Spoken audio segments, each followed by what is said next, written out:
Bom, vamos direto ao ponto e mergulhar nessa explicação sobre um dos gêneros literários mais fascinantes e com a nossa cara aqui do Brasil, a crônica. Mas olha só, a gente não vai ficar só na superfície, não.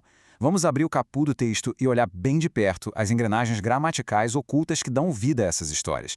É muito doido perceber que literatura e gramática não são mundos separados. Na verdade, essa junção é literalmente a fórmula secreta por trás daquelas narrativas curtinhas que a gente lê e nunca mais esquece. O nosso roteiro de hoje é bem direto. 1. A evolução da crônica. 2. Elementos e personagens. 3. Os tipos de crônicas. 4. A estrutura com frase, oração e período. E, finalmente, 5. A coordenação e a subordinação. Basicamente, a gente vai fazer uma viagem que começa lá no retrato macro da nossa sociedade e vai dar um zoom gigantesco até chegar nos tijolinhos que constroem o texto. Seção 1. A evolução da crônica. Para começar de verdade, a gente precisa olhar um pouquinho para trás e entender como esse formato mudou com o tempo.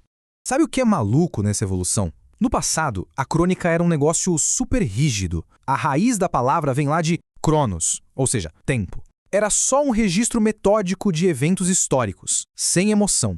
Aí, lá no século XIX, essas crônicas invadiram os jornais para falar sobre a vida social das cidades. Até que hoje, elas viraram esse retrato pessoal que a gente adora. É o olhar único e muitas vezes genial de quem escreve sobre um acontecimento incrivelmente banal do nosso dia a dia.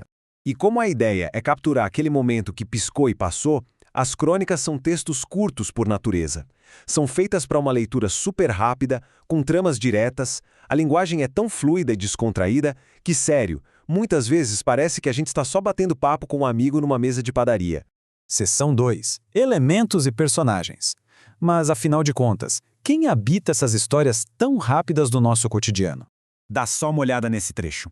Ele ilustra a essência da coisa brilhantemente. É uma interação super rápida e com um toque de humor. A gente sabe que o Esmeraldo tem uma entrega e encontrou um cara na fila. Pronto.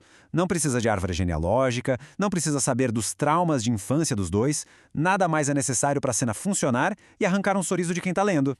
E por causa dessa urgência toda, não há tempo para grandes construções psicológicas. As crônicas usam o que a literatura chama de personagens planas, que são essas figuras com pouquíssimas características. É o exato oposto dos romances enormes que a gente conhece, que tem aquelas personagens redondas, cheias de detalhes físicos e mudanças emocionais super complexas. E dentro desse mundo das personagens planas, os autores usam duas ferramentas geniais. A primeira é o tipo, que basicamente resume as características de um grupo social inteiro. Tipo o estudante que está sempre atrasado ou o motorista de ônibus. A segunda é a caricatura, em que esses traços são esticados e exagerados ao máximo, seja para fazer a gente dar uma boa risada ou para soltar aquela crítica social bem afiada. Seção 3. Tipos de crônicas. E do mesmo jeito que a nossa rotina muda o tempo todo, o estilo desses textos também varia de forma fascinante.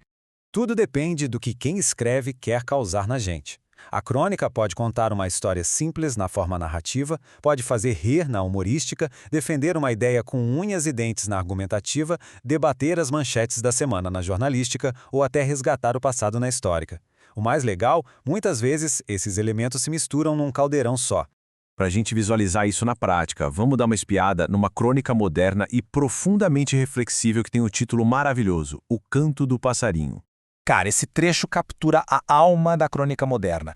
Pega-se um evento matinal que ninguém dá bola, o som de um pássaro lá fora, e usa-se essa faísca para refletir sobre como a humanidade está desconectada da natureza. O cérebro da pessoa achou que era o celular.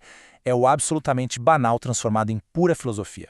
Seção 4. Frase, oração e período. Beleza, mas como a gente costura os pensamentos para construir esses retratos literários que nos prendem tanto? É agora que a gente vai para o nível micro da gramática. O nosso tijolinho mais básico é a frase. Trata-se simplesmente de qualquer enunciado que tenha sentido completo, com ou sem um verbo no meio. Um grito isolado de socorro, por exemplo, funciona perfeitamente como uma frase.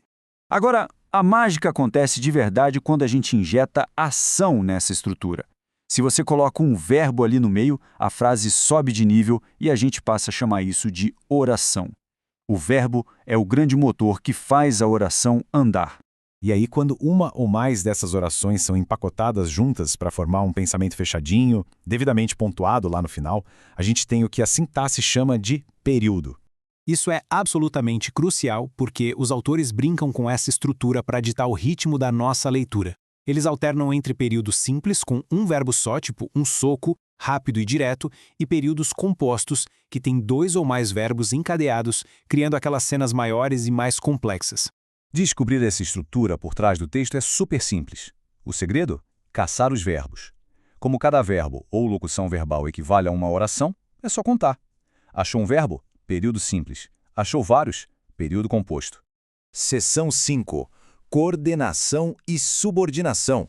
Chegou a hora de dar o último passo e ver como essas orações todas interagem entre si dentro de um período composto. Voltando rapidinho na história do passarinho. Notem como as duas ideias aqui, o celular no modo avião e o rádio desligado, fazem total sentido sozinhas. Se a gente separar as duas, elas continuam passando a mensagem perfeitamente. Isso é o que a gente chama de coordenação. São orações adultas, independentes, que andam de mãos dadas só para somar informações. É o oposto da subordinação, em que existe uma dependência enorme e uma oração funciona apenas como suporte ou explicação para que a outra faça sentido. Aqui, a gente tem um exemplo perfeito dessa tal subordinação. A segunda ação, assim que ligo o motor do meu carro, não faz o menor sentido se estiver solta por aí, no vazio. Ela existe unicamente para estabelecer o tempo em que a primeira ação, que é o portão ranger, aconteceu. Viu a dependência?